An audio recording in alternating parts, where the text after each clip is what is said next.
இரட்சிப்புமானவள் யாருக்கு பயப்படுவேன்? கர்த்தர் என் ஜீவனின் பெலனானவள் யாருக்கு அஞ்சுவேன்?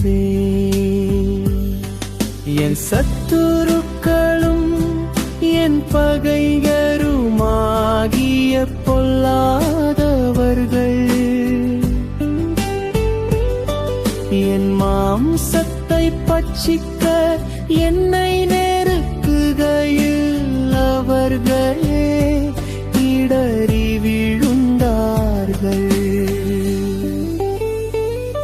எனக்கு விரோதமாக ஒரு பாளையம் இறங்கினாலும் என் இருதயம் பயப்படாது. என் மேல் யுத்தம் எழும்பினாலும் இதிலே நான் நம்பிக்கையாயிருப்பேன்.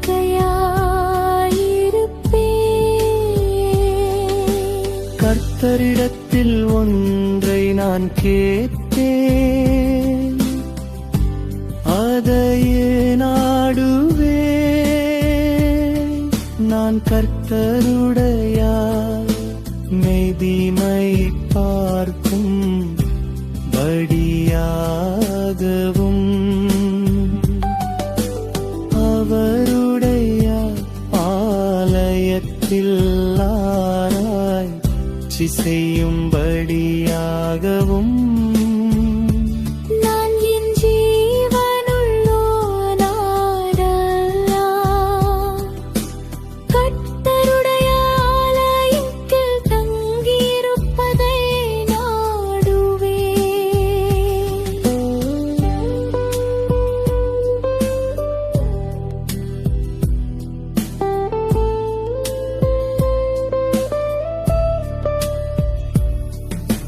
தீங்கு நாளில் அவர் என்னை தம்முடைய கூடாரத்தில் மறைத்து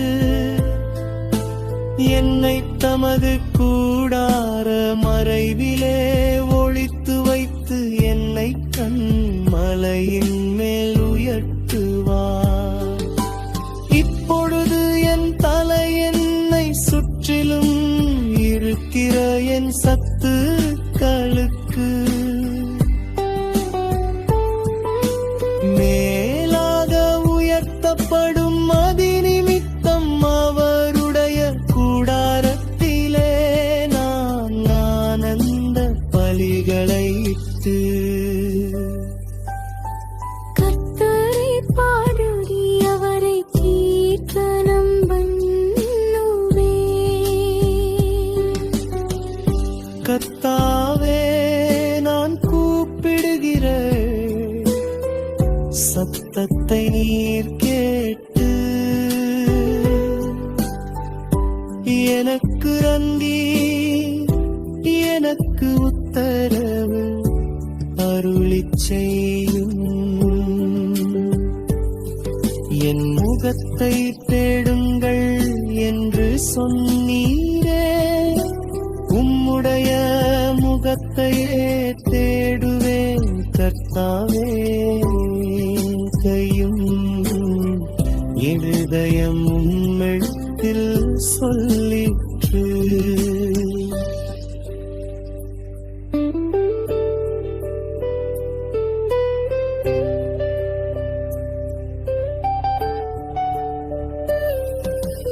உமது முகத்தை எனக்கு மறையாதேயும், நீர் கோபத்துடன் உமது அடியேனை விலக்கிட்டதேயும். நீரே எனக்கு சகாயர் என்றே என்னை நெகிழ விடாமலும் என்னை கைவிடாமலும் இரும்.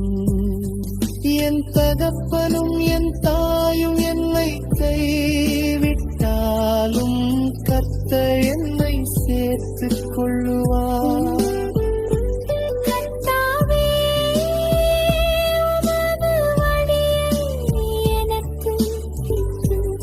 என் எதிராளிகளை விட்டு